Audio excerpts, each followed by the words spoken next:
আসসালামু আলাইকুম বন্ধুরা, আমি মালা আক্তার। মালার রান্নাঘরে আপনাদের সবাইকে ওয়েলকাম। আশা করি আপনারা ভালো আছেন। আজকে নিয়ে এসেছি ইফতারি স্পেশাল ছোলার কাবাবের রেসিপি। প্রথমে ছোলাগুলোকে সেদ্ধ করে আমি ব্লেন্ড করে নিয়েছি। তারপর তাতে পেঁয়াজ কুচো, ধনেপাতা কুচো, আদা গ্রেট করে রাখা 1 চামচ, পুদিনা পাতা কুচো,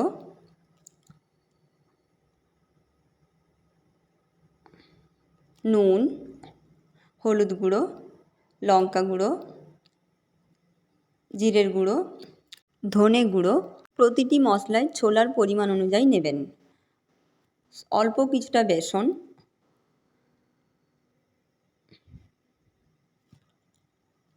এবার চাট মশলা,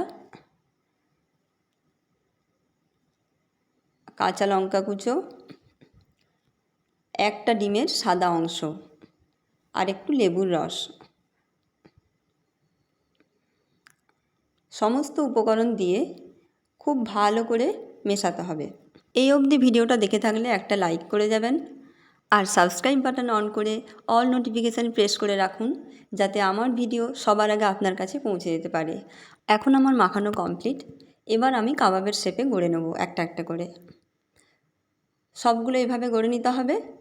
তারপর একটা ফ্রাই প্যানে অল্প পরিমাণে সাদা তেল দিয়ে খুব ভালো করে তেলটা গরম হয়ে গেলে কাবাবগুলো একে একে ভেজে নিতে হবে।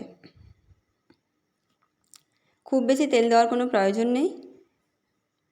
এইভাবে সব কাবাবগুলো লো ফ্লেমে ভেজে নিতে হবে। দুপাশ উল্টে পাল্টে ভেজে নিলেই রেডি। এইভাবে আপনারাও বানিয়ে দেখুন, বাড়ির বাচ্চা থেকে বড় সবারই ভীষণ পছন্দ হবে। আর সত্যি বলতে আমার কাবাবগুলো খেতে খুবই সুন্দর হয়েছিল। আজকে এই পর্যন্তই। আবার আসবো নতুন কোনো রান্না নিয়ে অন্য দিন। ততক্ষণে সবাই ভালো থাকবেন, সুস্থ থাকবেন। ধন্যবাদ।